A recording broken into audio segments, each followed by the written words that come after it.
So we are on camera. Okay. Okay, today is August the 12th, 2019, and we're at the Atlanta History Center in Atlanta, Georgia to conduct an interview for the oral history program with the Library of Congress. I'm Roger Soyset. With me today are Sue Verhoff, the director of the center, and John Lilly, another volunteer with the Atlanta Vietnam Veterans Business Association. With us today is Kim Ellis, a veteran of the Cold War from the Cuban Missile Crisis through 1965. Mr. Ellis, would you be kind enough to tell us a little about your early years before service? Well, I was born in St. Louis, Missouri, June the 9th, 1939. And to be very frank, I was reared in a poor family. Mother, father, and a sister. My father had been in the Merchant Marine as a young man in the 1920s for a while, and so that kind of contributed to my orientation toward the Navy. And he worked in a defense plant in St. Louis during the war, and but due to his maritime service, the draft board told him, well, the first time he reported, they said, go home, pack, you're going in the Navy, you're going to be he worked in what they called the black gang in the Merchant Marine. He was a boiler tender. And then the Depression came, so forth.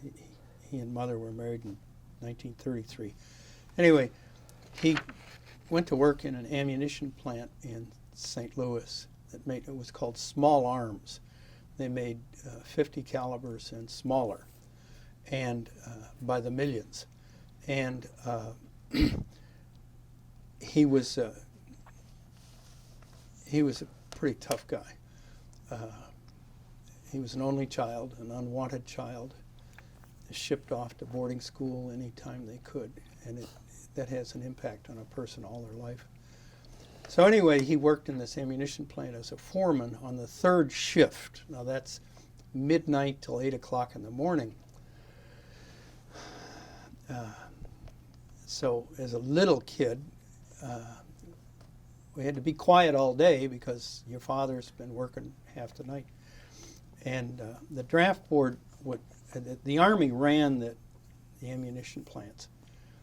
And they called his plant and talked to an Army major and said, we're taking Ellis. And the Army major said, no, you're not. Nobody gets freight cars loaded the way Tom Ellis does. And he was not a leader, he was a driver. He would push people. And so the draft board tried to pull him 11 times. And every time the Army said, no, you don't. Well, when the war was over, he worked for the Pullman Company, bringing troops home by the tens of thousands as a Pullman conductor. And then that finished, and he went to work as a dining car steward in the Wabash Railroad, St. Louis Railroad. Mm-hmm. And he really worked part-time after that. He was the junior man and had to cover vacations. So, and that was the only income we had for quite a while. Mother was an actress and a musician. And anyway, she went to work about 1947 and was quite a support of the family.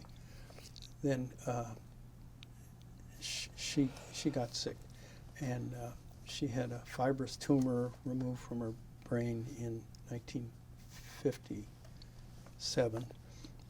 I had started college when I graduated from high school in 57, and did one semester, and then Mother had this operation, so I dropped out of college. Stayed with her till she got better, and a man who knew me at church was the vice president of Rawlings Sporting Goods factory in St. Louis.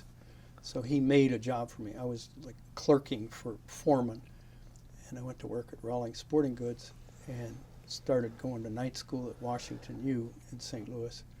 Then I was able to go back to college full time. I went to Park College in Kansas City, which was a work program college, and it was started that way. So if you were a full-time student, you're on the work program, period, unless you were a veteran. They were excluded. But I worked in the laundry, and then I became the houseboy for the president, who was a great help to me. And I was poor on all three factors: academics and finances, college debt, and social skills. Mother died in the middle of my junior year. My father sold the house, moved to a sleeping room over in Illinois. It was near the Wabash Railroad, and he pretty much operated on his own. My sister had married in 1957, and she and her husband had moved to California for work. He was a design draftsman. She's still alive, but she has Alzheimer's, and doesn't really know who I am, but her husband looks out for her, and he's 87 years old. So anyway, that's kind of a story, but I barely got through college. I went back to Rawlings the next summer and Washington U to catch up on that semester I had missed. And then I had to take second year French twice because of the way scheduling went at Park College, and they had changed French teachers. And the second one they brought in was a PhD from the Sorbonne. And she threw 5 of us out of class after one semester. So then I found that Marquette University in Milwaukee had second year French in a summer. So I barely got through there. But Park College took the transfer because they realized what they had done. 5 kids were kicked out of class because we just couldn't keep up. So anyway, I really didn't have a home when I finished college in August. How old were you at this time? How old were you at that point? When I finished college? Yeah. I was 22. Okay. By going to night school and at Washington U and so forth, why I was able to catch up. But I didn't go through graduation in June of 1961 because I still didn't have that French second year. So I went to Marquette, and the Jesuits helped me get through. And but I was the only person in this little college who would even talk to the Navy recruiter when he came to the student union. And I went through all the exams, and I had better than normal eyesight, and it was in good condition and all that sort of thing. And I contacted them and told them that I was finally finishing college in August instead of June, and they said, you bring us a diploma and you're in. So August 30th, 1961, I got my diploma, and I went straight down to the recruiter's office and raised my right hand. I knew that the draft board was really going after guys. I went to Ferguson High School, the famous Ferguson, and the draft board was in Ferguson, Missouri, and the registrar at the college had to certify that I, or any, whatever draft board it was, they had to certify, I think, every semester that this individual was a full-time student. In those days, full-time was 12 hours, 12 hours a week. And so knowing that, and knowing that I didn't want to go in the Army, and knowing that I was interested in the Navy, I read all of the Hornblower books, as a teenager, and I read a couple of other Navy books. One about an engineer who rebuilt the shipyard that the Italians had destroyed in East Africa. And it was called Under the Red Sea Sun. It was written by a Navy admiral. And then he went to England and he worked on the mulberry system. The mulberries were these movable concrete piers, or they would sink them off the coast of Normandy. So that was kind of intriguing. But I went down, right as soon as I had my diploma, I went down. A friend drove me to Kansas City, downtown. And they said, "Do you really want to do this?" And I said, "Yeah, I sure do. Raise your right hand." And they gave me a plane ticket. And in the middle of September, I flew to Newport, Rhode Island, along with almost 1,000 other guys, and went to Officer Candidate School there. And that was OCS, we called it. And when you started out, you were a Seaman Deuce, Seaman Second Class. And if you failed, you were a Seaman Deuce for 2 years, even with a college degree. Hopefully you knew how to type and you could get into ship's office or something like that. And so that was a real motivator. And for all the problems the military makes, they get some things right. And for example, well, they poured stuff at us: navigation, gunnery, engineering, all the basic characteristics of that make a Navy ship work. Everything in the Navy is oriented towards ships. That's not a floor, that's a deck. It's not a wall, it's a bulkhead, and on and on and on. And the Navy is very traditional and very, very clubby for the senior officers. It's remarkable. Usually they're Annapolis people. Well, anyway, orientation and things like that were fine. I liked Navy history and knew who John Paul Jones was and all that stuff. But the one thing, I was a history major in college, and I still love history. But the one thing that terrified me was the second half, last 2 quarters of navigation. That was celestial navigation. And I learned, I'm glad they waited. We had a brilliant instructor, Navy Master Chief, and he was prepping us for the exam, the final exam. I mean, you had exams every week, and they were posted. So everybody knew where you were failing or where you were having trouble. And he went through a final demonstration of celestial navigation, and he did it with chalkboards. He was brilliant. And then at the end of his little demonstration before our final exam, he said, "And that's spherical trigonometry,"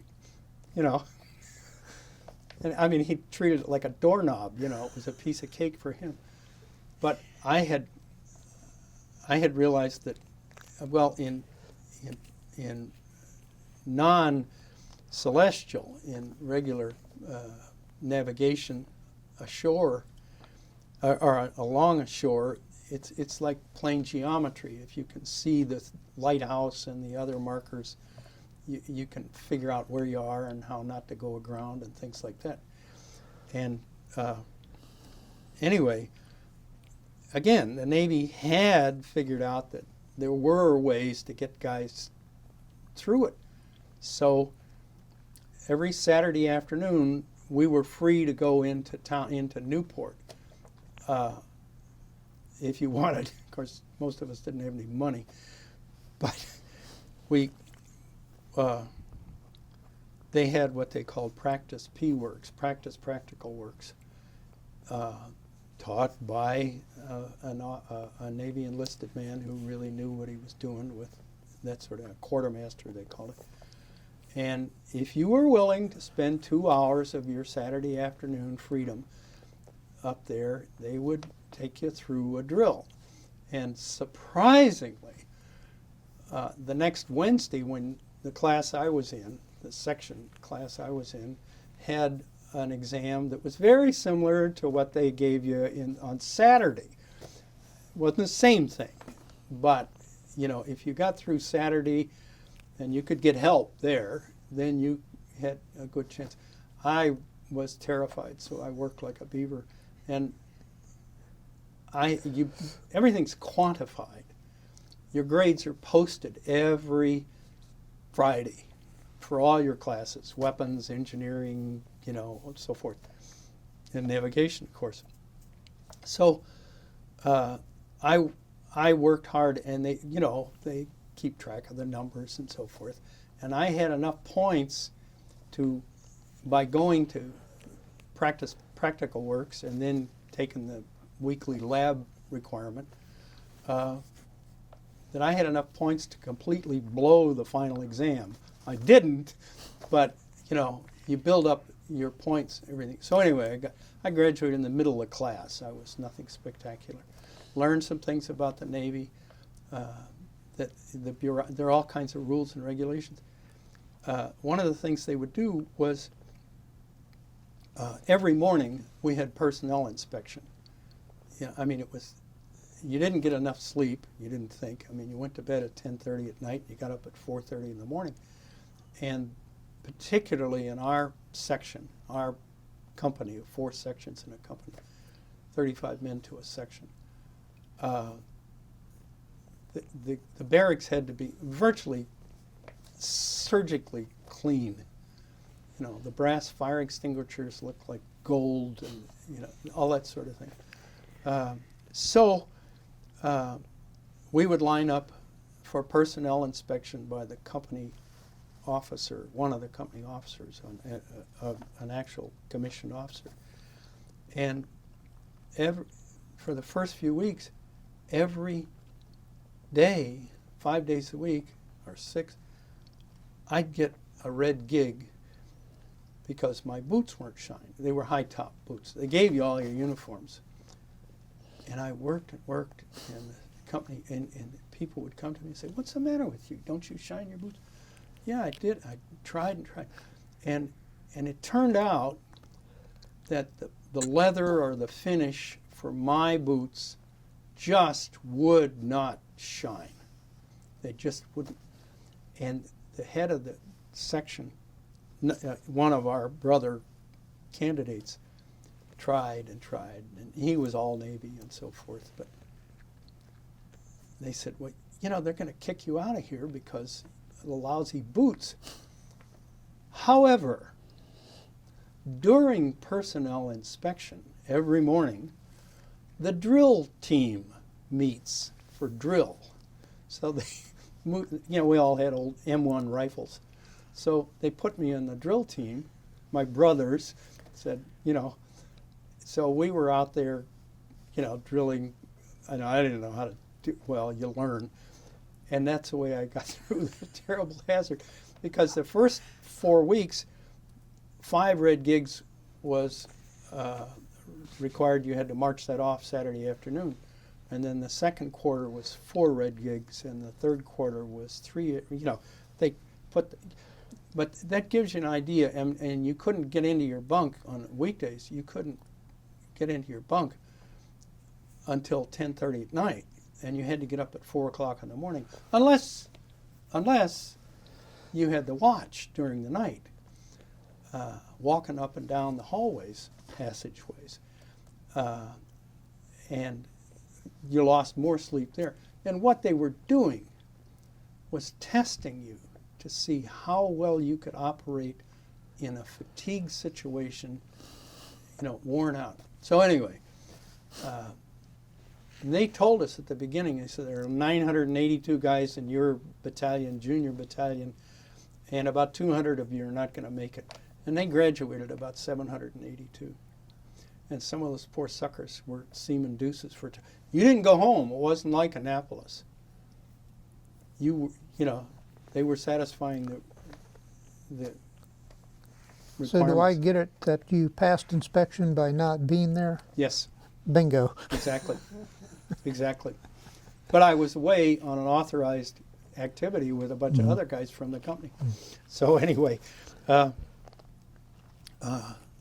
and they gave us 2 weeks leave, free. They didn't charge us for 2 weeks at Christmas, New Year's. But then when we came back, we got an extra week of class with no grade points or anything, like to turn the pressure back up. I mean, you could see what they were doing. And then did the last quarter during January and survived that and got our commission. And then most of the guys out of this 700 got 2 weeks leave because they'd been through purgatory, and 30 of us did not. We got our orders to our ship, but 30 of us had to go to communications officer school. And they were very straightforward about it. They said, you got your commission, get out of the barracks, move over to the BOQ, Bachelor Officers Quarters, now. So, I mean, obedience is a big deal in the Navy, or it was. So I had 8 weeks there at communications school. And, I mean, but it was so controlled for security, you didn't take any homework back to where you were sleeping in the BOQ.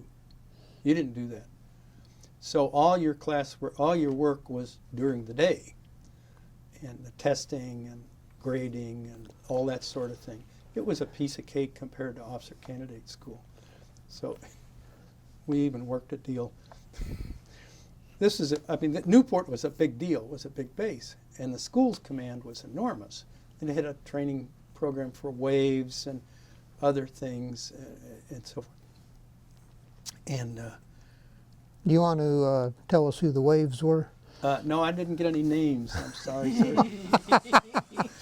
but they. So anyway, we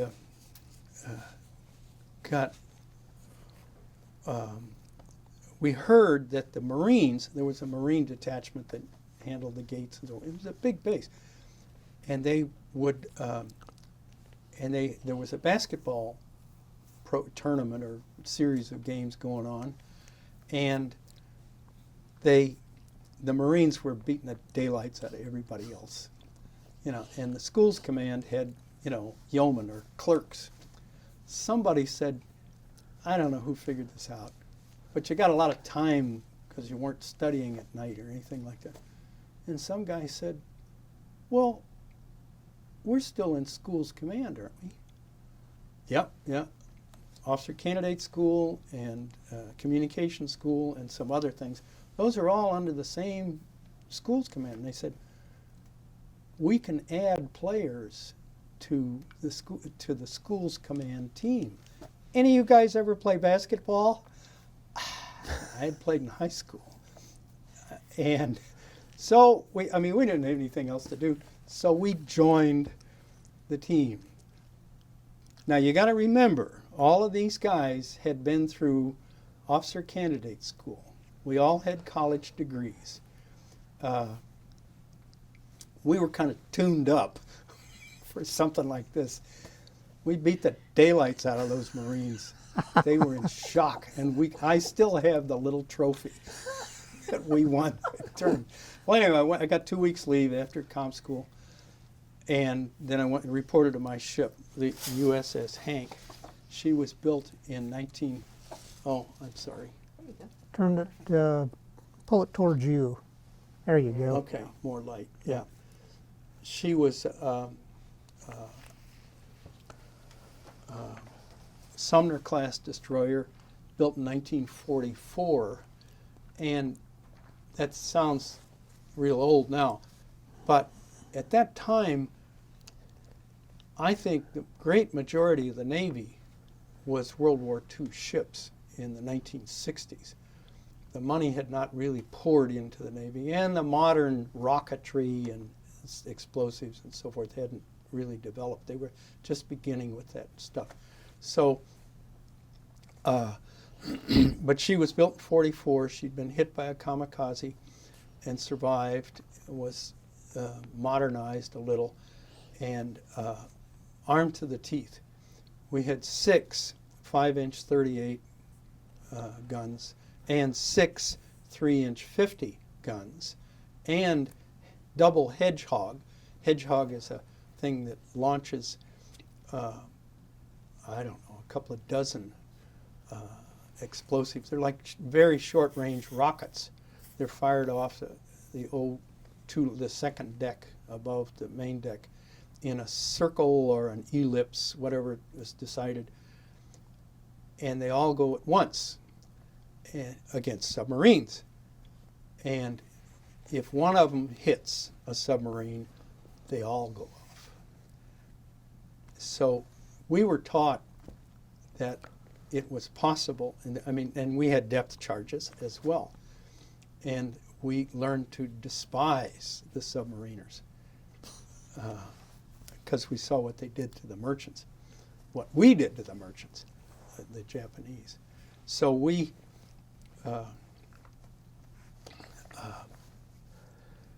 had been to, I had gone, most of the officers, I guess, had gone to these short-term classes for ASW, anti-submarine warfare. And in one class, it was said, we may have never hit one submarine, particularly going against the Germans, but we may have, it's possible, you really don't know, but they said the explosives used were so great, depth charges were horrible, that all the submarines that the United States sank, a lot of them, may have just been beaten to death, which is a horrible, horrible thing for the guys on the submarines. But we had films in damage control class and how the oil floats on the water ablaze and the ship's crews have to jump into that. It was just horrible what they did, sinking those ships. So we didn't worry about the submarines feeling pain at all. It was just a different world. So anyway, I went aboard ship in April. The first time we went to see, I was the new officer, and the executive officer, who was number 2, said, tomorrow morning you're the officer of the deck on the quarterdeck. Yes, sir. Aye, aye, sir. One does as one is told, really. And the ship had, the whole squadron, there were usually 8 destroyers in a squadron in those days, had been to the Mediterranean, and this destroyer I was on had been in the Red Sea as well. They would detach a ship from the Mediterranean fleet and send one of them down into the Red Sea for a couple of months. Anyway, the ship was in a repair facility adjacent to a tender, and a tender is like a factory ship. They can fix optics and electronics and gunner, a lot of stuff. It's a floating repair ship. And our captain was very junior, so he was the fourth out in the nest. Destroyers were nested, one alongside the other. And to get ashore, you had to cross from ship to ship to ship, and then up through the tender and so forth. It was crowded and so forth. So the first morning, 8 o'clock, I reported, and I was officer of the deck. And it was pandemonium. They were retubing boilers, and they used a lot of air power because it was safer than electric cables. And they were hammering away in the engine room and so forth, because the ship was only 369 feet long and 41 feet wide, and there were 250 of us living on there. Well, I'm in the uniform of the day, and I'm watching all this pandemonium, and you could see across these other ships. I mean, if you had to learn where to look, but you could see they were all going through the same thing. And all of a sudden, I could see, I don't know, this is like 10 o'clock in the morning, I could see 2 women walking my way, and you could see, they have to wind through and get to get from one ship to the other. And these 2 ladies, a little bit senior lady and a younger lady, who was carrying a little bundle in her arms, you know, and blankie and so forth. And I thought, oh my gosh, these people can get hurt because they're guys running around with tools, big, everything's big and heavy. And I said, stand over here, you know. I had a junior officer at the deck and I had a messenger. And I said, just stay there, don't move. And she says, I want to see such and such, some guy in the supply department. Okay. Were so these women uniformed? No, sir. Okay. They were civilians. Okay. And this, she says, I want to see whatever his name was. And I told my messenger, I said, you get down to that supply officer office and you get that guy up here and you tell him now, because the officer of the deck is the captain's personal representative for operating. So he went down there and he told this guy to get up to the quarter deck, which was in the middle of the ship right at that time. So he came up the weather deck, which is inside the lifeline and next to the superstructure. And she saw him coming, the lady with the baby. And she walked up right in front of me the time he got up there, and she said, all right, here it is. Now what are you going to do about it? Okay. It's kind of a, you know, I'm 22 years old, see. And I thought, well, this is pretty earthy. The next day, that enlisted man was transferred to the West Coast. How he worked it, how he did the deal, I don't know. He was not in my division. But it's funny how things happen. I was communications officer, so I had 24 men in my division, which was part of the operations department. So I had all the radiomen, all the signalmen. Now signalmen, that's visible signals. They're just after the bridge. Signal flags, and flashing light. And the Navy, in those days, would use that a lot. And whenever they could, stay off the radios. Because this is one of, you know, I'd been hammered about security, not bad. But they made, when I was in communications school, they made a big point of security. I think they were doing a background check on all 30 of us with the FBI and so forth. Can we really trust this guy? So anyway, I had all the signalmen. Then I had the postal clerk, and then they had assigned the ship's office people who really worked for the exec and the captain, but they were on my list. So I had 24 people. And when we were at OCS, they told us, now when you guys who go aboard ship, and most of us did, if you're in a small ship, you're going to have your own division. And I did. I had asked for it. And the first day you're there, everybody knows you're there, little bitty ship. You're going to get a list of, they call them chits, and they're requests for special liberty and requests for this, that, and the other. And they have to go through your senior enlisted man. If you got a chief or a first class petty officer, he's got to sign that off and recommend or not recommend. You do whatever he tells you. My first class petty officer had canceled all these special requests, and I canceled them too. I mean, that's the way you play it. You back up your power guys. So it was a great experience as an officer. First time we went to sea, we went down the coast, there was a missile shot. This was just a downrange thing. And our assignment was just off the coast of Florida. We could see the launch. And fortunately, we could pick up Florida television on our ship.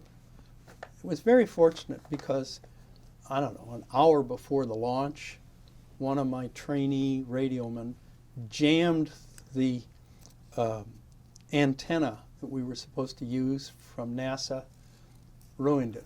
There was no way to get it fixed in a couple of hours or less, whatever. So we watch the launch from because if something, now you got to remember, this is a ship that's not very big, but we had, if we went to 4 boilers for a special, ordinarily we were operating on 2 boilers, but if we had some special assignment, we went to 4 boilers. We had 30,000 horsepower on each shaft, twin shaft. She would really move. She was really handy. And we carried a NASA doctor. They beefed up the booms we used to lift our motor whaleboat. And if something had gone wrong and this poor soul strapped to this rocket ended up right off the coast of Florida, it was our job to pick him up. If, well, you didn't know what was going to, it didn't happen, but anyway. And a year later, in '63, the spring of '63, we were in the Red Sea, and we got the same assignment from NASA. They had a guy going around the Earth 17 times, and they said if he gets in trouble at such and such, we're going to call you. And so we had 4 boilers on the line. She was really handy and fast. We could catch any aircraft carrier in the world. And but if something went wrong with that that shot, we were expected to pick him up. So anyway, that was our first trip, and then we were in and out of port a lot with training at sea, and you learn little things. The first time we went to sea, once we got beyond the 3-mile limit or 12, whatever the limit was, the stewards would come around to all the officers and say, how many cartons of cigarettes do you want? Cigarettes were $1 a carton. At sea, you had to be outside the United States. And everybody smoked. And then we went in and out of port, and then in the summertime, in late June, the whole squadron, there were 8 ships in the squadron, went north along the coast of the United States. And we, and what the routine was in those days, that a capital ship, a big ship like an aircraft carrier, a cruiser, would go into Boston, and another one would go into Portland. But a destroyer squadron was spread out to all these little ports, beautiful little places along the New England coast. We were lucky. We got Marblehead. And we were given, as soon as, we had 2 yacht clubs give us memberships for the time we were there. Now, we had to have open ship every day so the public could come out, but we moored out in the harbor. There was no pier big enough for us. And in fact, they were so nice to us that I was on the bridge. Just about any special function, I was on my orders, I had to be on the bridge. It was my space. Well, we were pulling into Marblehead, and this boat a powered boat comes out toward us and waving and so forth. Well, the captain was anchoring. We had a wonderful captain named John Dunwoody, and he was a sailor. And he sent me down to the quarterdeck where they put a ladder over the side, and he says, pick up, he knew what was going on. He says, pick up that guy and take him to the wardroom and get him a cup of coffee and tell him I'll be down when I'm finished anchoring. Anchoring's a little bit of a process. You drop the hook and then you back down to lay many lengths of chain down on the bottom of the harbor. So I did, and we were carrying at that time, I think about 46 midshipmen. That was their summer cruise. At Annapolis, you don't just go home in June, So he wanted a list of names, and we were able to do that, and he gave every officer and all the midshipmen memberships to his yacht club. And then later, the second yacht club came out with the same thing. And we were anchored out, so the only way to get to these places was on our motor whaleboat. And I assume you're not going to be doing any yachting, but you'll be doing a lot of clubbing? Gee, that sounds familiar. Yeah, I mean, we didn't get free drinks, but we could use, we could have meals and so forth. And I did date a waitress there. And so anyway, that was something to see. I mean, I'd grown up, in very modest circumstances as a kid. And I was paying off college, and they wrote me, and they said, you don't have to pay that while you're on active duty. And I said, no, I want to get rid of this debt, because 6 months after I had been born, my parents were foreclosed. And after that, we lived in an old apartment with my grandparents downstairs and so forth. So anyway, we saw Marblehead, and then we went back south, and in the late summer, September, I guess, we went into shipyard with another destroyer, the English.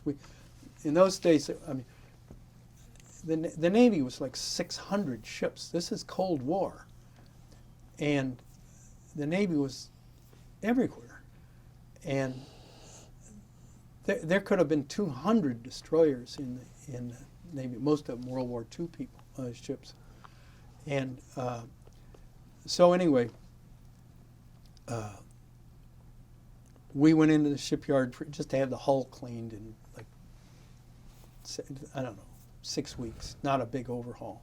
Cleaned the hull, fixed things that nobody else could fix in the shipyard and stuff like that. And then we got underway, and right about the beginning of October, I don't know the exact date, both ships, and we worked with an aircraft carrier, which was routine for us.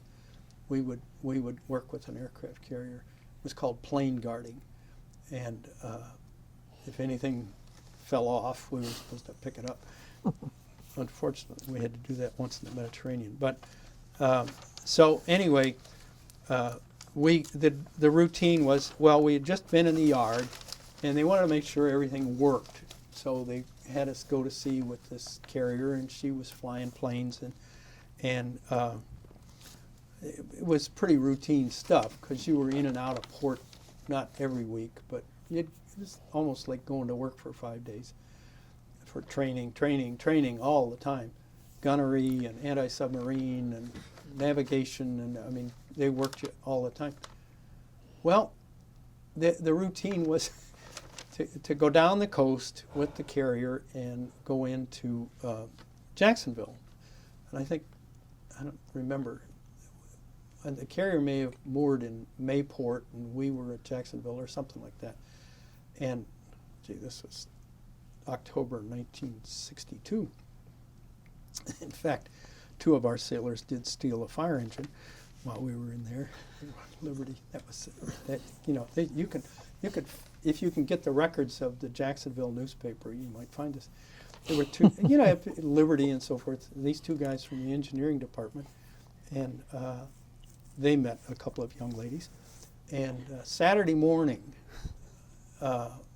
they were walking down the street, and their division officer, a friend of mine, Rick O'Brien, could see this. He was on the opposite side of the street, but not directly across from them, but close enough to recognize they were men in his division. Well, a department store, which was almost certainly a multi-story building, called the fire department. They had a fire. Well, this hook and ladder came rolling up and parked right in front of the department store. And now bear in mind, all of the firemen got off this, and somebody in the department store must have run out and said, well, it's just a trash fire in back, something like that. So all of the firemen just jumped off the engine, including the guy on the rear steering thing. They all jumped off, and they just grabbed hand extinguishers. It was a lightweight problem.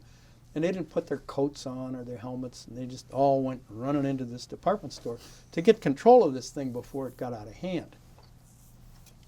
I'm pretty sure they left the engine running. these two sailors and these two young ladies are walking up the sidewalk, and they see all this happening, and an empty engine running fire engine. So one guy, so they you know, firemen have these heavy coats with, you know, I don't know what they're made of, but they're fire resistant. So all four of them put these coats on. One guy climbed up on the hook in the back, and the other guy and the two ladies got in the cab, and the girls, they all put the helmets on, and the girls had long hair, and they pushed their hair up into the helmets. So you really had to look carefully to see that they were women. And off they went, down the street. And they got to a busy intersection, and they stopped, and a police car pulled up alongside them. And the guy in the shotgun seat, there were two officers in the police, the guy in the shotgun seat, the non-driver, rolled his window down, and he's alongside the cab, and he says, "Where are you going, guys?"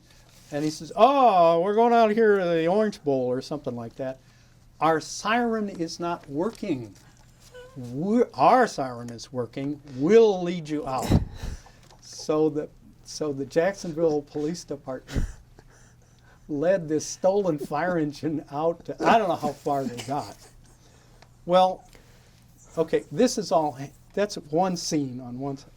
The other side is my friend Rick O'Brien, another officer, in civilian clothes. We didn't wear uniforms unless we had official business off the ship.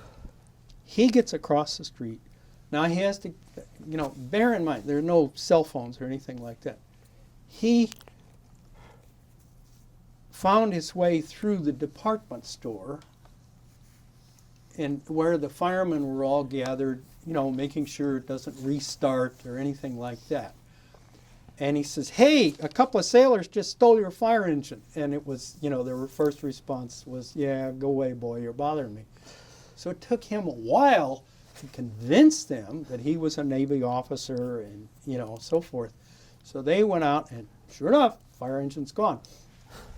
So then they radio in, I guess, to their station house. And, you know, all this takes time. And they finally get down to the police department, and they put out a general call, "Has anybody seen our hook and ladder?" So the guys leading the hook and ladder get the thing stopped, get out, arrest these people, and then, well, now you got to get the fire department to come out and pick up their stolen engine. You know, it takes time. So I don't know what happened to the women, but the two sailors who were actually in control of this big hook and ladder, and now this is 1962. That's a $50,000 piece of equipment. You know, today it'd be $5 million or something. So they arrest these guys and lock them up. I guess it was a slow day for news. And of course, this gets on the police blotter and goes up the coast. And in fact, Rick O'Brien's mother saw it in the Boston newspaper. Well, it also got into the front page of the Jacksonville Jacksonville newspaper, whatever it was. And I guess you could research this some way. At that time, there was a new television program. You know, TV in those days, you know, there were half-hour episodes. And there was a comedy program called Car 54, Where Are You? And the headline said, "Car 54 has nothing on Jacksonville, Florida." So Rick O'Brien their division officer, he went to the police department and he said, I need my sailors. We're going to leave Monday. And they said, "No, you're not going to get them. We're keeping them. We've arrested him. We arrested them for stealing." Well, all this is now, you know, this is Saturday and so forth. Well, the tradition in those days was if you don't have the duty on the quarterdeck or something, you're in port, the stewards would cook all morning, and I think the same was in the mess decks. All morning you have to, do you want an omelet, or do you want ham and eggs, or it was really a very custom type privilege. Well, we were moored to a pier, and of course this is a little town. We're the ship is just 250 people.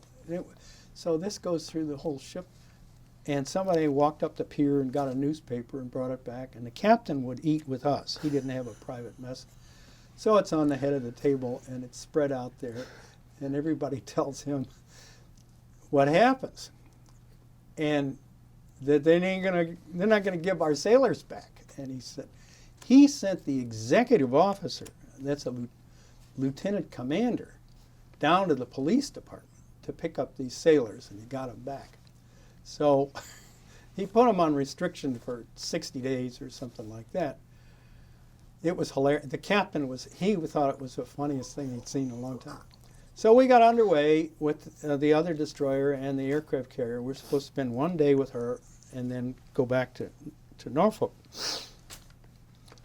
And the carrier, of course, had an admiral on it. And after the first day, flight operations shut down. And the carrier headed south. And you don't just leave because it's on the operation order. And there was a Commodore, a little division Commodore on the other destroyer. We're thankful for that to this day. He was not the easiest guy to get along with. And he starts signaling the admiral and referring him to the operation order. One of the first things you learn in the Navy is you don't get uppity with your betters. And you can see what's going on because they're using flashing light. Well, my guys were watching this other destroyer and this Commodore's Message, and we're reading all this traffic, and our captain had sense enough to keep his nose out of it. And we just started no more flight operations. We turned south, and you follow that carrier. And we did that for a few days. We knew something was wrong. And about Wednesday evening, late Wednesday night, the message came through of what the Russians had done. And I was the first person to know what that message said because I was the communications officer. And it was very hot traffic. The captain, the exec, and the operations officer were right there watching what I was doing. And the captain said, I want to see all officers and chief petty officers not actually on watch in the wardroom in 5 minutes or something, 10 minutes. We all went down. Well, there was an officer of the deck, a junior officer of the deck, and a combat information officer on duty. So they didn't go to the wardroom because we were at sea. And the chief petty officers came in. Now, you never saw a chief petty officer, the top enlisted grade rank, in the wardroom. The wardroom was the officers' dining room and living room, such as it was. The chief, and so the chiefs came in. They wouldn't sit down. I mean, it was our wardroom. We're sitting around having coffee and so forth. And of course, I knew what was going on. And the captain came in and he explained what the Russians had done. And he says, we are now going to wartime steaming. Not 8 o'clock tomorrow morning. Now. And he put the ship's enlisted men on port and starboard, which means you stand your watch for 4 hours, and then you're off for 4 hours. And then you're back on for 4 hours. Try that for 30 days at sea. We went to wartime steaming. Everything was rigged. Fire hoses, ammunition, and none of this was practice stuff. This was hot ammunition. Every morning at 8 o'clock, we'd go to general quarters, and there were drills, procedures. It was, we got down to Cuba, and my boss was the operations officer, and he called me into the Combat Information Center, where many times I had to stand watches anyway. And he says, look at this. And the surface radar had been opened all the way up the maximum. And you could see Cuba. Guantanamo was at the southeast end of Cuba. Beautiful harbor, biggest one in the Caribbean. And there were two lines on the radar that curved around from Guantanamo, came around the east end, and we moved right into that line. And these were mostly destroyers, lined up, and all the civilians were being pulled out of Guantanamo. Some of them were flown out, but they sent amphibious ships in, I guess. I'm not sure what ships went in there. They pulled all the families out of there. 6 nurses volunteered to stay in Guantanamo. They were the women.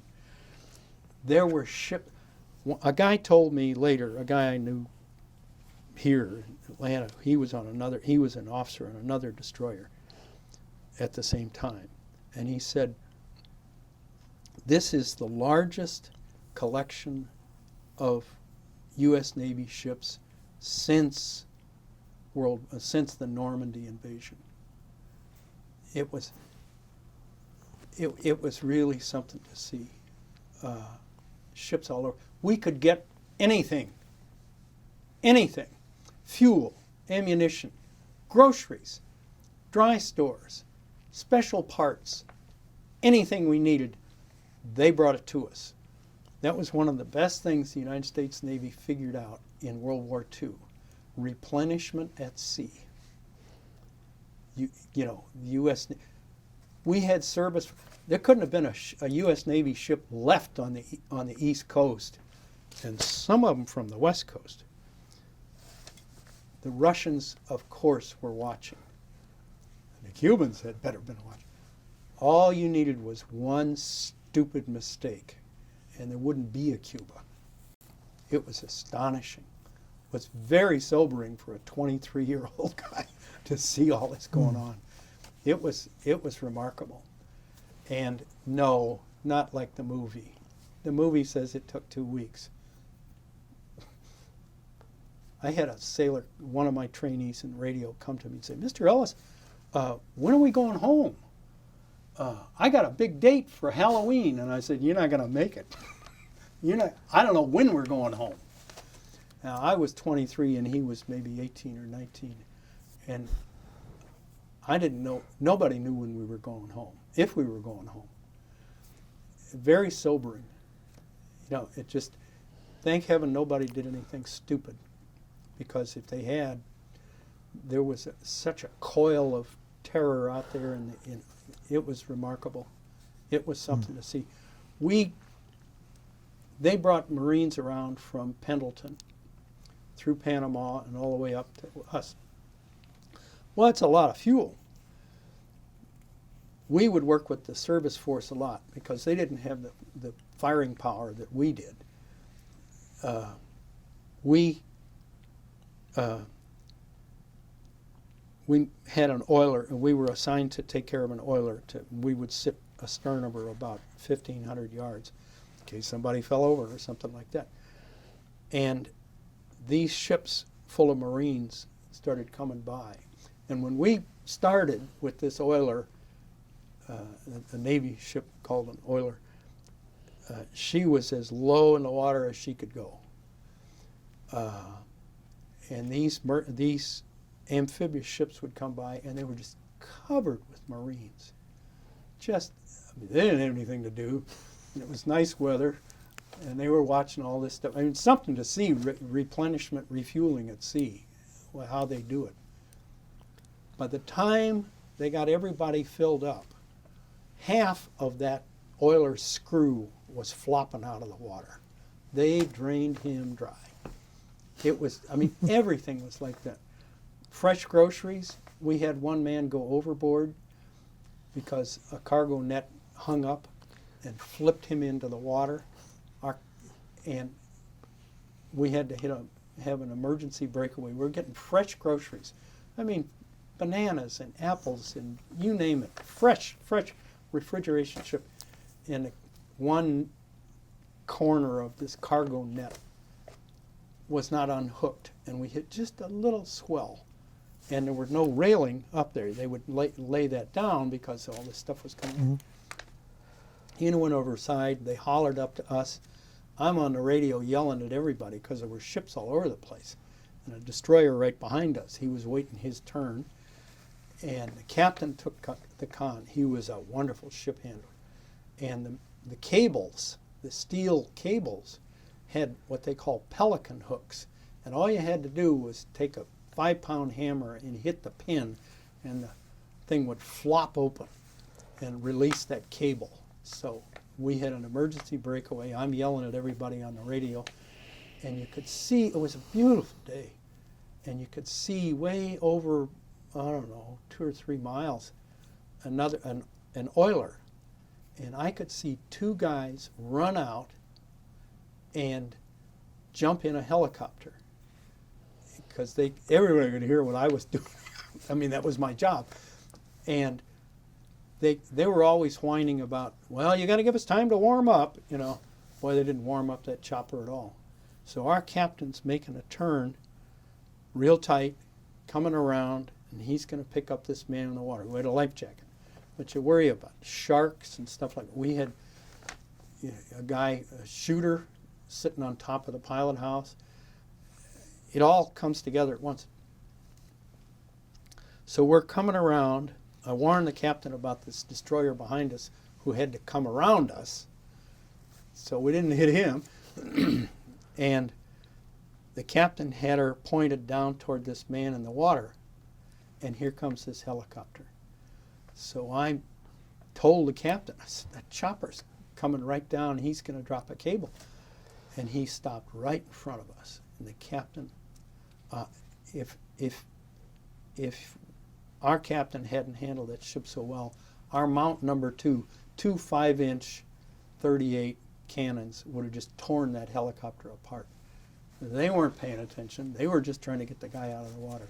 Missed the helicopter. He got the guy on the hook, put him in the chopper, flew him back to his ship, and then we picked him up later. But stuff happens.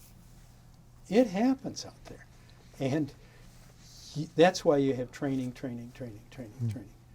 I think the executive officer was up there, and he grabbed there's a flare type thing, a block of wood that is full of fulminated, I don't know, it's not fulminated mercury, but it's some chemical that'll burn on the bottom of the ocean.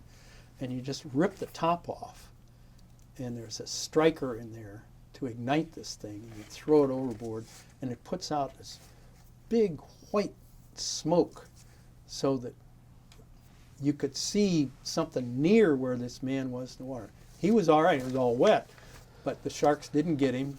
You know, they got him so fast. That's the thing, you got to get him out of there fast, because the sharks are ready for lunch.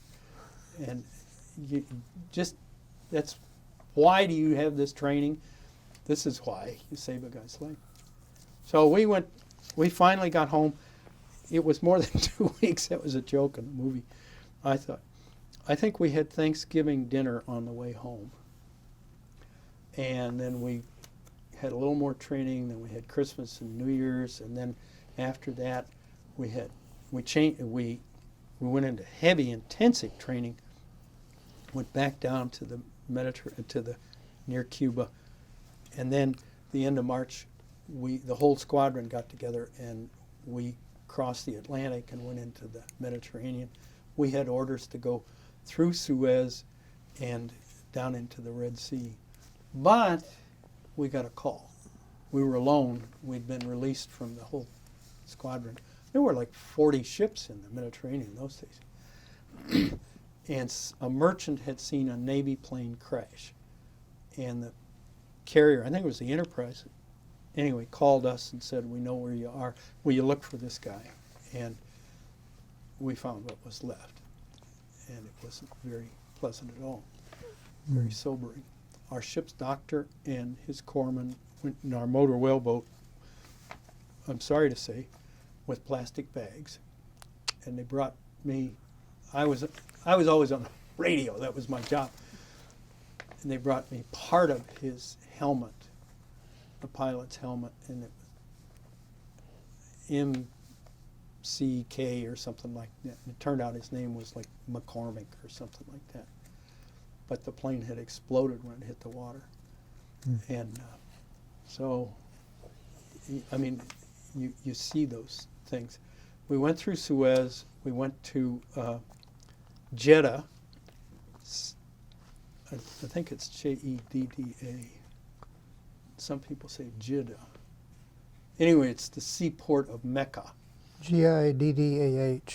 Is that it? Jiddah, yeah. Okay.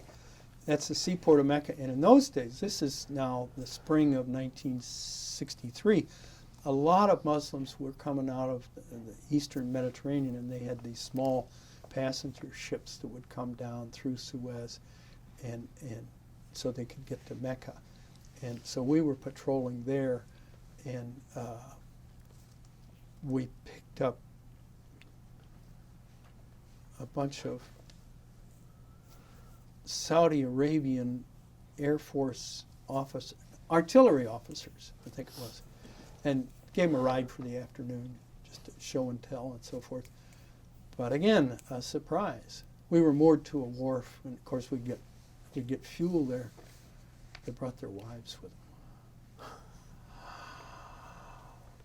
We weren't really designed and oriented toward women aboard that ship.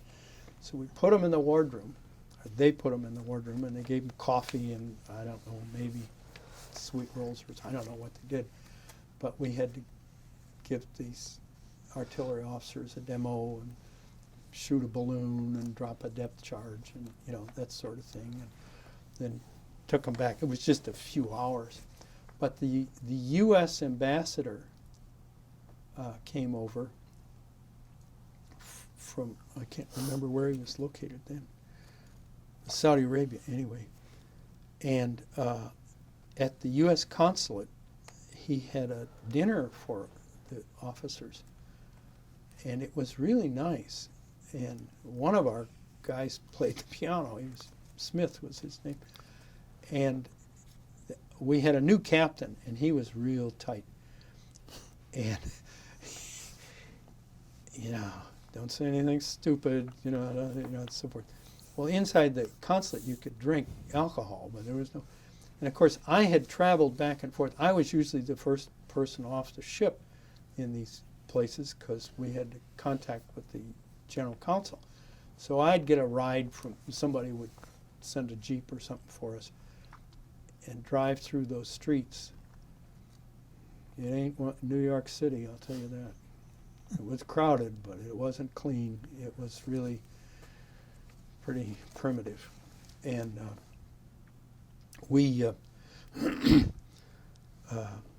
so then the ambassador had this nice dinner. And of course, we all got instructions from our captain, you know, keep your mouth shut, you know, don't say anything stupid, you know. So, and I was a boot ensign, and so we went to this dinner at the U.S. consulate, and it was a buffet dinner. And again, a couple of the local guys brought a wife, and of course she didn't eat with us. No. And so she sat out in the vestibule, and we had a nice meal, and there were several tables to sit down, and I thought, I'm going to the least conspicuous place, because I had to deal with the captain every day, you know. So I went way in the back, you know, through several rooms and little card tables and so forth, and I sat down, and then an Air Force guy from the embassy came and sat with me, and then we got settled with our, you know, I just got a plate of buffet, and a lady came and sat with us, the ambassador's wife. And I thought, oh my, I've tried so hard to avoid this. She was as sweet a lady as you could ever find. And she started talking. She and her husband had met in Cairo in World War II, and they were both in the OSS. And she told us some stories about agents they would send into Greece and stuff like that. And I thought, well, this is charming.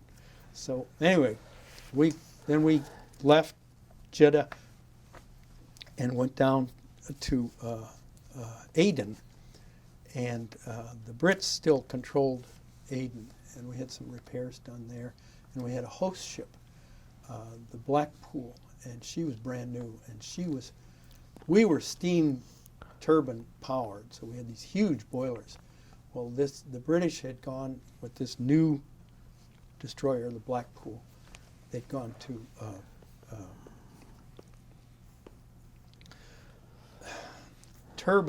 gas turbines, like prop airplanes, propeller airplanes that have these turbines, and helicopters. Well, the Navy, the British, I'd never seen that before. Well, they had us over for drinks. See, there was no alcohol on our ship. And several officers went over there. We were all moored, anchored out in the harbor, and it was funny. And their communications officer talked to me, and I mean, you had to connect with the damage control, whoever was your equal. And it was a beautiful boardroom. And see, ours was all World War II stuff. And there was plenty of alcohol, and I think I was drinking gin and tonic. And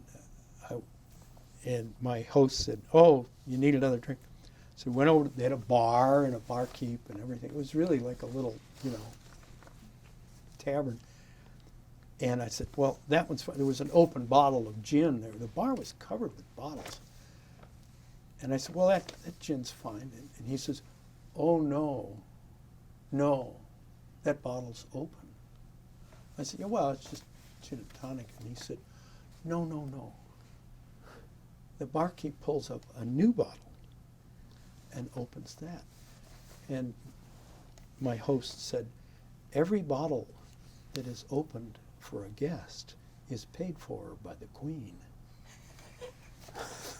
Hence, you could barely get a bottle on, everything had like one shot taken out of it. But okay. So we had then the next night, their captain came over and had dinner with us. And we had like dinner rolls, the kind of those little things. There was a name for them, but Parker or something like that. Parker rolls. And I can't remember what we had, but anyway, nice meal, filet mignon or something like that. Because we had to pay for our own food, see. Officers had to pay. And their captain said, "Where'd you get these rolls? These are fresh."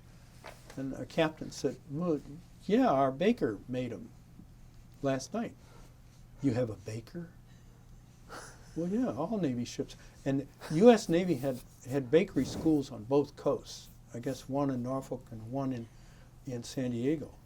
And I mean, this guy would on our ship, he'd go to work about 8 o'clock at night, and they might assign somebody to help him. But he baked all night. We would have fresh bakery for breakfast. And when you were going on the mid-watch, you had fresh bread. I mean, that was a standard in the United States Navy. This captain from this Blackpool said the only time we get fresh bakery is when we're working with an aircraft carrier. And they did, I guess we did see their carrier there. But the next morning, our motor whaleboat was filled with bakery goods and shipped over to the Blackpool. Our captain would order that sort of thing. So anyway, we spent 6 weeks there. We went back to the Mediterranean. Oh, we went into Aden, and I went to the U.S. consulate. That was the job. And there was an American lady who was the secretary to the consul general. And of course, I asked her for a date. I mean, you don't see many opportunities like that in the Red Sea. And she probably had dated every communications officer, because it would change ships every 3 weeks. You were offset, You'd spend 6 weeks or 2 months, and but half that time another ship would come in and you'd go out or something like that. And so I said, can we go to the British Officers Club? she said, oh, yeah, sure. She knew right where that was. And she said, silly question. She said, are there any other bachelor officers on your ship? And I said, yeah. I said, yes, there are several. Almost all of them were. Should have lied. Huh? You should have lied. Well, she knew too much. She was from Iowa. She knew too much. I was from Missouri, so, you can't lie to those people. And so I said, well, yeah, sure. She said, well, let's get a group together. We were all, early, mid-20s, Well, what had happened was there were 4 of them, I guess, something like that. They had been on duty over in East Africa. I'm not sure where. I can't remember the city. Anyway, they'd been, and presumably Russian communists had stirred up the local troops, because the Russians were very big on Africa in those days. They were building the Aswan Dam, and they were trying to get real strong influence in East Africa. And they had stirred up a lot of native people with the lie that the Peace Corps people were American spies, of course. And I mean, it got serious. And they told us. We didn't see it. And a riot opened up, and the U.S. Peace Corps kids got inside the embassy, and the Marines came out, and, it was serious. You probably didn't see this on the news, but, this happened. Nobody was hurt, and, the Marines were there to defend, close the gates and all that sort. And the U.S. ambassador said, I got to get you kids out of here. And he made flight arrangements to get them. The Red Sea's not that big, so he flew them over to Aden, which is now part of Yemen. Nasty place. Gosh, I'm sorry, but that's what I saw. Flew them in, and he found a place for them to stay. So they came up, and of course drinks were served and so forth. And this lady had a nice air-conditioned apartment. And this is the month of May, I guess, now. And she looked, and her apartment overlooked the harbor. It was really kind of a nice place, not terribly fancy, but a nice apartment. And we all had a few drinks before we went to the British Show Club. But one of the Peace Corps people said, well, where are you guys? We were in civilian clothes. Are you here on a ship? And we said, well, yeah, that right down there, this ship, that's our ship. And she said, you mean that gray one with all those guns on it? Yeah, that's home. That's our ship. Are there any more like this around? We said, well, there are about 40 up in the Mediterranean, along with the aircraft carriers and, a cruiser that sits in, And it was almost as though a sigh of relief overcame these kids. They were not alone, and it was a pretty tough-looking ship with their flag on it, right down there. So we didn't have to carry them home or anything like that, but the ambassador got them out some way. So it was an interesting experience to see. It's a good illustration that the U.S. Navy is out around. We were in, well, another thing that happened in Aden, again, I had seen the consul, and the captain called me in, and he said, we got a problem, and we're going to solve it. Yes, sir. He said, a young man an American, had contacted a sailing boat, big sailing boat, in Marseille, and he was trying to work his way around the world, and he made a deal with the owner. A couple owned this sailing boat to crew for them, to work for them on a sailboat. Sailboats take a lot of work, I guess. And they had come across the Mediterranean, down through Suez, and all the way down through the Red Sea. And then the owner said, you owe us so much money for the ride. And he said, no, no, no, I'm crewing for you. I don't have any money. You got to give us money to go continue or get off. And, you know, what a wonderful place to get off. So he had to get off this sailing ship. And he went to the U.S. consul, and they found him there. A lot of harbors have places for sailors, for merchant sailors, to stay and change ships and so forth. So I think he put him in there. Well, anyway, he talked to my captain some way. I guess the captain went over and talked to him. And he said, this couple has seized this man's personal property, his baggage. And they won't give it up. So, and he says he's got to have, he has nothing, you know. We're trying to reach his parents in the States and get him transit back home and so forth. So the captain said, Mr. Ellis, you will get into the uniform of the day, which were white, tropical whites, short sleeve shirts, and you will take the ship's motor whaleboat with the full boat crew, nobody armed, and you will go down to the Navy landing, pick up our U.S. consul general, I think they call him, and take him down to this sailboat. And you will not go aboard that sailboat. You will just bring him along, moor alongside this sailboat, and he will go aboard the sailboat.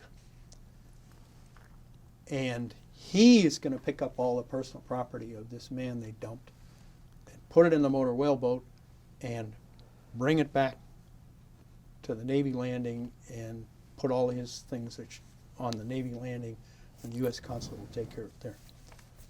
Aye, aye, sir. I did. And I told, we couldn't see the sailboat, but I had my signalman, binoculars and so forth, keep track of what we were doing as far as he could, and keep a log of it, tell our quarterdeck what was going on. So, got all his personal property, and you don't hear this sort of stuff, but it happens. It happens, you know. That's why we have ships all over the world. So we went back to Med. We went through the summer there. Our last stop was Barcelona, neat place. Came home, but we had received orders that our ship was being transferred to Philadelphia as a reserve training ship. So guys started leaving, and we moved her up to Chesapeake Bay, and there is a Delaware ship canal, Delaware Chesapeake ship canal. There's a little canal between the Chesapeake Bay and the Delaware Bay, but you can't be very big to go through it. But we went through it, and we were small enough to get through it. And then I was transferred off, and my next ship, I had asked for an LSD. I got an APA, an auxiliary personnel, and but I had to go to amphibious officers school in Coronado, California. And I was there when President Kennedy was killed. And that's something to be on active duty when the commander-in-chief is killed. And then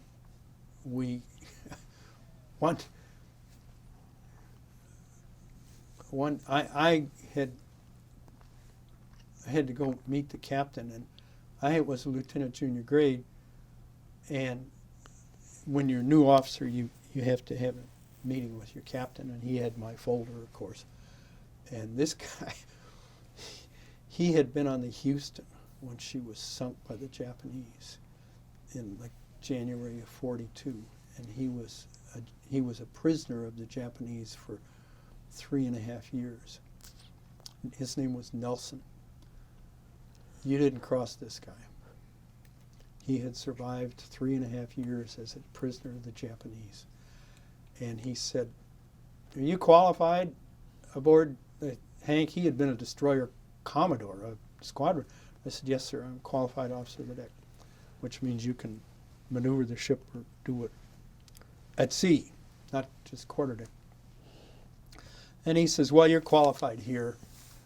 We did call the big amphibious ships walking the elephants, but I didn't say that to him. But He says, I'm having trouble with First Division, the deck division. And the officer in charge of that division's not handling things the way I want. It was 41 men. He says, I'm making you First Division officer. Straighten them out. Yes, sir. Aye, aye, sir. So that was my assignment there. And then I was also an officer, one of the two officers assigned as a boat group. We carried 24 landing craft and could load 1,500 troops. She was a converted merchant ship at Talladega, APA 208.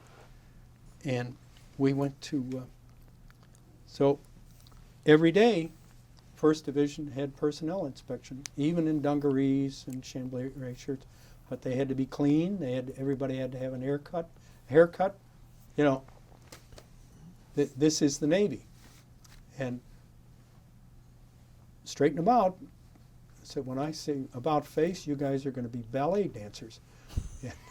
You know? Which is, I mean, I don't know how it is today, but in over 50 years ago, if you were on a destroyer, you were expected to be pretty tough. I mean, I was told when I went aboard there, and he said, you got to be qualified as an officer of the deck underway in 6 months. Well, I never found anybody who did that, but it was an interesting experience. We went one day. We were on the Talladega. We were moored to Pier Echo in Long Beach, California, and I didn't have anything to do, so I walked up the pier and to the officers' club and sat at the end of the bar and had a glass of beer and so forth. And it was a Wednesday, and there was a group of young ladies there, and this one lady came over and the women would drink. They were drinking these sweet things and whatever they were, you know what I mean. And this one lady came over to the bar, and you know, it was I could hear what she said and see her, and she ordered a beer, and I thought, gee, I haven't seen a gal do that. So I walked up to her and I said, can I buy your beer? And she says, well, it's already paid for. And I said, well, it's kind of unusual, you know, your other ladies are having these really fancy drinks and you're drinking a beer. And I said, why is that? And she says, I'm trying to get fat and sexy. And I said, would you like to dance? And it turned out, you know, you talk about the left hand of God. It turned out that her sister lived 19 miles from where my father did. My father had remarried, and he lived in Gillespie, Illinois, and her sister lived in Hillsboro. And that was a real connection. So anyway, I married her. And that was 54 years ago. Well, that was a long story. Yeah. So anyway, our first daughter is sitting out there. But anyway, one experience, so we went to Portland and sat there for 3 months while they did a major renovation of the ship and so forth. And I got to ask you, this is a victory ship, the Talladega. No, she was the old the old SS Chicago. Really? Yeah, she was not a victory ship. She was a 10,000. Google got it wrong then. 10,000 ton merchant ship, and you could see over the stern, over the fantail on the outside of the ship, in welding marks, the word Chicago. But she was a lot more complicated. We had 5 cargo hatches, and she'd been modified for amphibious. I had First Division. I had cargo hatch number 1, and I had 2 cargo booms. You learn a lot of stuff about heavy stuff, and we had 24 boats, and 4 of them were stacked on top of my cargo hatch, and I talk as though it's mine, and I didn't, you know. But if something goes wrong, it's yours. And I learned about rigging heavy stuff, and wing and wing versus yard and post and that sort of thing. It was an interest. I like mechanical stuff. I'm certainly not an engineer, but it was something to see. And back to the Hank. Just a little story. Our captain, John Dunwoody, nice guy, good sailor. He was an orphan and went to Annapolis, and we had another officer who was also an orphan. I don't know if there was a program for that or not, but anyway, you could call him Skipper, and he was really a nice guy. He didn't make you nervous at all. Other captains did, but anyway, he had been to we were in port in Norfolk, and I had only been aboard ship maybe a couple of months, something like that. I was a boot ensign, and he'd been to the Commodore's destroyer. There were 8 ships in the squadron, and there was a meeting of captains at the Commodore ship, and apparently nothing spectacular at all. And I think this was before a Cuban Missile Crisis. Well, he came. It was a morning meeting, and he came back. He walked back, and he would have his meals with us, and it was ships go through a different maintenance cycles, and this was painting officers' areas. We were in that cycle. And he says, they painted the wardroom over on the Bory or whatever the Commodore ship was, another destroyer. And he says, that they've painted the overhead flat black. Now the overhead on this destroyer was all heavy cables and exposed I-beams and so nothing elegant, no suspended ceiling or anything like that. It was strictly utilitarian and a little dusty, I guess you could say. But anyway, it was painted cream or something light gray or something. And he said, on the Commodore ship, they've just finished painting the wardroom, and they painted that area, that overhead, flat black. And he says it really kind of hides some of that stuff. And he says, I think that's a pretty good idea. So he's talking. Now he's at one end of the wardroom table, and I think the table would seat 10 or 12, whatever. So he's talking to the exec, the number 2, and the operations officer, who's number 3. The ops boss was my immediate superior. And they're back and forth, and they're speaking openly. Oh, Captain, this kind of whiny stuff. That'll make the overhead feel like it's 4 feet off the deck, and it's sort of a whiny conversation just while the stewards are setting up the table. And they're back and forth a little, and the junior officers are down at the other end of the table, but you can hear everything, see everything. All of a sudden, this kind, gentle, very skilled sailor slammed his fist down on the table, and he said, "I am the captain of this ship, and I said paint it black." You talk about guys backing up. And I thought to myself, oh, that's power. Do you know that the next morning that overhead was black? I thought, okay, remember this lesson? Remember? And, once again, don't get uppity with your betters. Just, it was a great experience for a young guy who had a less than ideal upbringing. And I appreciated my 3.5 years.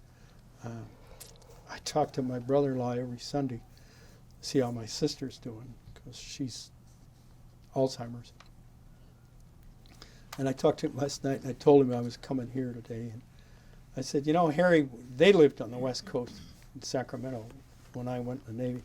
I said, Harry, I think I still have that card you sent me when you heard that I was joining the Navy. I said, this card said, when we heard that you had joined the military of the United States of America, we did what any sensible citizen would do. We cashed in our war bonds. Harry, he's a real cool guy. But it was I don't know. Do you have questions for me? One thing I noticed about the Talladega, it mentioned that they had 2 shellback initiations. What were they? Shellbacks, I think that's when you cross the equator. I never went through that. Oh, okay. But I think, that I was released from active duty in the first week of February of '65, and Beth and I were married the 27th of February. But she was used to go to Vietnam. I was really lucky in that sense. I did my active duty between Korea and Vietnam. Mm-hmm. All we had to entertain us was the Cuban Missile Crisis, when the world might have been torched. Later on, I read history and so forth on the Cuban Missile Crisis. After it was all, or years later, a Russian general told somebody, U.S., I don't know, an ambassador or maybe a Navy guy or something, he said, we had tactical nuclear weapons in Cuba. If the war had started, we would have used those. And you can imagine how the United States would have responded to that. So I've read also that after World War II, a Japanese admiral said to one of our admirals, we were amazed at how fast the Americans came after us. They really caught them. Well, the worst flop was Midway, of course, but they just didn't think we would respond that quickly at all. They really misjudged the United States. So, a different story. This probably shouldn't be on this film, but years ago we lived in Springfield, Illinois, and we had a neighbor who had been on the U.S. ambassador's staff in South Vietnam, early part of the war. And the story that they got at the embassy was that a U.S. Air Force plane, judging the way he phrased it, might have been a B-52. Anyway, went down, but didn't crash, didn't kill the crew.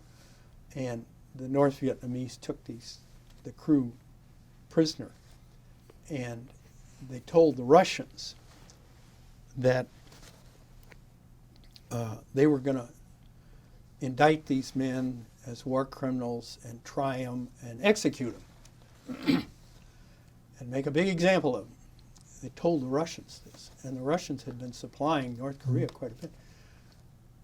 But they told the Russians their plan first, and the Russians, some Russian representatives said to them, we've been watching the United States for a long time, since like 1919 or something.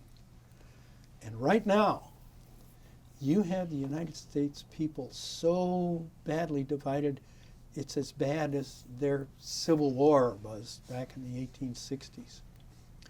You execute those men, and you will so unite the people of the United States that there will be no North Vietnam. They will completely wipe your country out. They'll pave your country with asphalt. And we're not going to start World War III just because you execute these guys. They didn't execute them. Now, that's not a Navy story, but that's just a story I got from a neighbor in Springfield, Illinois. And it's interesting. I don't know how things are. Today's kind of messy politics, but don't mess with the United States. And we sure saw that in the Cuban Missile Crisis. it was very sobering to be 23 years old. It was really something. On your biography sheet that you filled out, there was only one award listed in national defense. Yeah. I assume you might have picked up something else in your career. No, That was it? that was it. That was it. It just, I don't know, worth it. I guess that's one advantage the Army had over the Navy. Well, I don't have any axe to grind with the Army. You know, they're different. They do things differently. But they never gave me any trouble. I don't remember ever carrying Army aboard the Talladega. I'm looking for my paperwork. I've got it here somewhere. Are you supposed to have that? Ooh, we could make a copy of that. Sure. Sure. Copies of anything. Or the ship? And the picture. I don't have a picture of That's great. the Talladega. She was just a big merchant hull. It was very, very comfortable compared to that destroyer. I don't know where I put my paper. I did have two questions I jotted down. One, in Yes. doing a little research on the Hank, I see where there's a veterans organization called the Navy Buddies. I don't know. You're not part of that? No, sir. Okay. No, sir. You might be interested. But at any rate, the other thing, you mentioned your interest in history and the fact that you were, I think, a major in that at one point in college. Yeah, my college major was. Yeah. Ever run across the influence of sea power on history? Oh, sure. I would Sure. think so. Okay, Yeah, he Alfred P. taught it. Mahan. Yeah. Alfred. Yeah. Yeah. He taught at Annapolis, I think. Yep. Yeah. Yeah. Oh, sure. I Yeah, don't that know man I've saw read the whole book. future. Yeah, he really understood. If it's just it's something to see to be out there. The United States taxpayers buy pretty good stuff. They really do. Not just the atomic bomb. The B-29 was more expensive than the atomic bomb. Most people don't realize that. Huh. The B-29 was $3 billion, and the atomic bomb was only $2 billion. So I've read. Yeah, but we got a couple of bombs. We got a whole bunch of B-29s. Yeah, and they were the Russian. One or two of them landed in Russia, and the Russians kept them, so they could copy them. The Russians. Well, that story I got from this man who'd been in the ambassador's office. I think that's very important. The Russians said, we've been watching them for a long time, and it's, we have our problems. I'm not denying that, but when you see what the United States does out there in the world, it's very impressive. I was lucky because I served in the Navy. I served in the Atlantic, the Mediterranean, the Red Sea, and the Pacific Ocean, and went up and down both coasts. Just the way my orders worked, and they still run ships like that. It just and when there's a problem, they get it solved. I had a tooth abscess when we were in Italy, not Naples. Anyway, our ship, we had a doctor, and he contacted the Enterprise, who was sitting way out, said, I've given this officer some painkillers, but I'm certainly not a dentist. And they said, send him out. So they put me in a motor launch the next day. It was around the 4th of July in the Mediterranean. I went out there, and there was an enlisted man who met me at the officer's quarterdeck, and he took me up, and they looked at it, and they said, well, it's got to come out. So they moved me. I think they had 4 dentists or something like that. Well, the Enterprise had 5,000 people in it. And they took me across the passageway and froze it, or give it a shot. Put a flat steel punch against it and hit it with a hammer, and that was it. Pulled the pieces out, stopped the bleeding, and said, "You can go back to work now." Put me in a launch, and I went back to ship. Just, the philosophy I learned on the Hank was, on that ship, that kind of small ship moving through the water, that if you're going to get seasick, that's where you're going to do it. And they would purposely serve something really greasy the first night, pork chops, or roast, something that was kind of sour and so forth. And they were very straightforward. You're not going to get sick, get over it, drink Coke syrup and eat salt crackers and get back to work. That's all there is to it. If you can't do your work, we're getting rid of you. They did. It was serious. We had a doctor on the Talladega,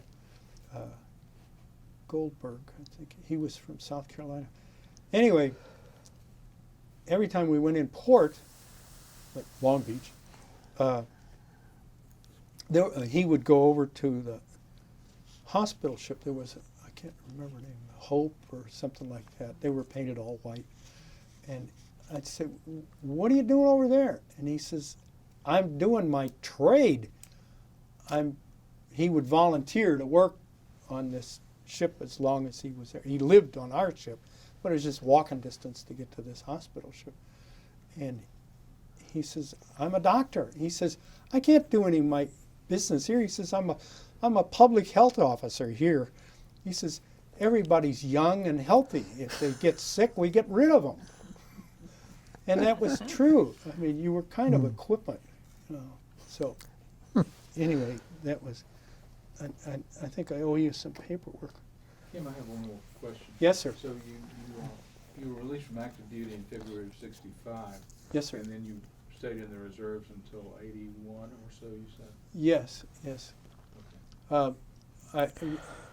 Beth and I moved to my hometown when we got married in the end of February, and we rented an apartment. And I had a job. A friend of mine was in the mortgage loan department of Prudential Insurance Company, and so anyway, there was a Navy training facility, reserve training facility at Lambert Field, at Lambert Airport. So I joined that and would drill, I started I think one night a week, but you had to do 2 weeks active duty every year. And Prudential would give me a week, and then I had to take a week of my vacation.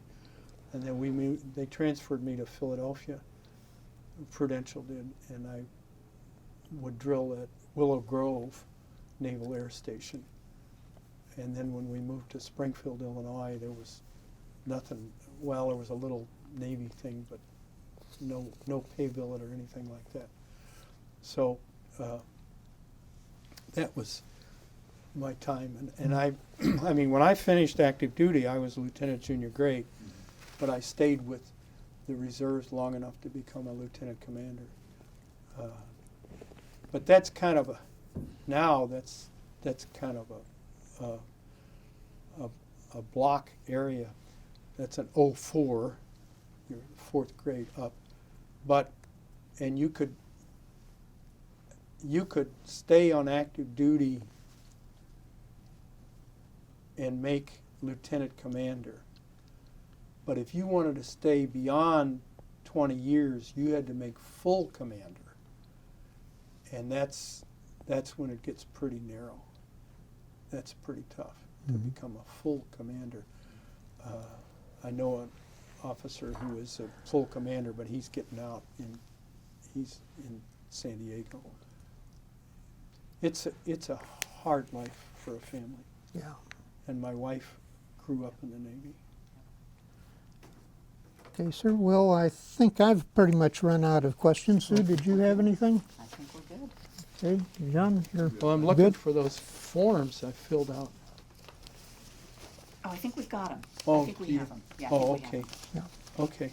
Well, I appreciate your time, and We appreciate yours, and your story has been one of the more entertaining ones I think I've ever heard here. Well, you know, I don't know. You remember stuff, you know, writing. You know, I've got 9 Oh, pages of notes here. Now, you remember a lot of good things. That's Well- the thing about the service. You have both good and bad, and let's Yeah, not focus on the bad. Yeah, I never had any personal trouble.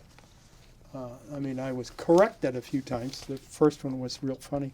Do you want to go through my? We can do after the. Okay. Um,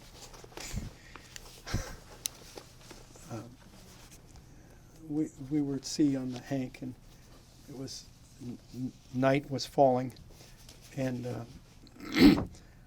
I was on the bridge. That was part of my job. But just any special function at all, I was on the bridge, and then I had to stand watches there also. But that was a good way to learn. And I was looking over the starboard side on the bridge, and the captain and the exec were over on the port side.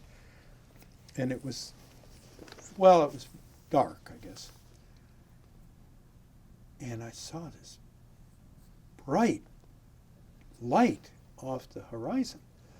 And I went over to the captain and the exec, and I said, I think there's something on fire over there. We were out in the Atlantic. I said, there's something on this huge color, bright color. So the exec walked over and he said, Mr. Ellis, you have just reported the moonrise. Thank you, sir. A UFO. Yeah, you had just reported the moonrise, and then the color went away. So you know, but you know, I don't know. I just remember these things, and it was a lot of fun Well, for a thank young you. man. My pleasure. Thank you. You did a great job. Thank you for your service. Oh well, you're welcome. I don't know how it is today. Well, the nuclear guys make pretty good money, but when I worked for, I became a commercial industrial real estate appraiser, and used to do that. I worked in Cleveland, Ohio, in Balming Industrial America for several years, telling factory owners how little their property would sell. But anyway, well, I did other things too. But time in the Navy, and you know, it was a great discipline for me. It was a great experience, but it's really hard on a family. My wife, my dear wife of 54 years, she calls herself the lady standing on the pier. Pure echo. Anyway, when we moved in here, we've been in our house in Dunwoody for over 30 years now. And when we were pulling into the driveway to get into the house before the moving van came, I said, Beth, how many moves is this for you? And she said, I think this is number 22. Wow. And just she said that the saddest thing Beth ever told me was, well, she said, you know, about every 2 years or 3 years. Her father was Annapolis 1930, and he served all the way to 60. And she said, I was always the new kid. She had 2 sisters. One's gone now. The other one's up in Tennessee. But she said, I was always the new kid. And you know, children can be hard on the newcomer. And she's not the new kid anymore. So she,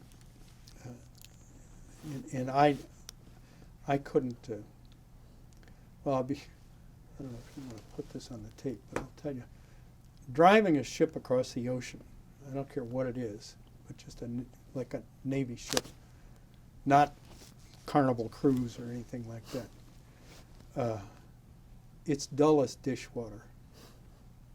You know, I told you stories of things that I experienced, but most of the time you're just waiting for 4 hours to expire so you can leave the bridge or leave the Combat Information Center or wherever you're assigned. It just, you meet some characters. This guy Nelson was, you know, he was, well, you spend 3.5 years of your life as a guest of the Japanese in World War II and survive. He's even mentioned in a book I have about the sinking of the Houston. It's called the Ship of Ghosts, and it was pretty bad. She went down. Well, the Japanese really outnumbered her and so forth, and they had the best torpedoes, but she went under. She was sunk off of, in Southeast Asia, and a Dutch, I guess it had been a Dutch colony, and the natives picked up a lot of the sailors and gave them to the Japanese. They hated the white people. They really did. It was, you know, they don't love us every place. That's for sure. But if they got any sense, they better be afraid of us. That's kind of a hard way to put it. But we were when the Cuban Missile Crisis broke out, it was just anger and raced through our ship. It was just, it was lucky nothing stupid happened. But there was, I don't know that anybody has any films or anything like that, but it was something to see. South Florida became an Army camp.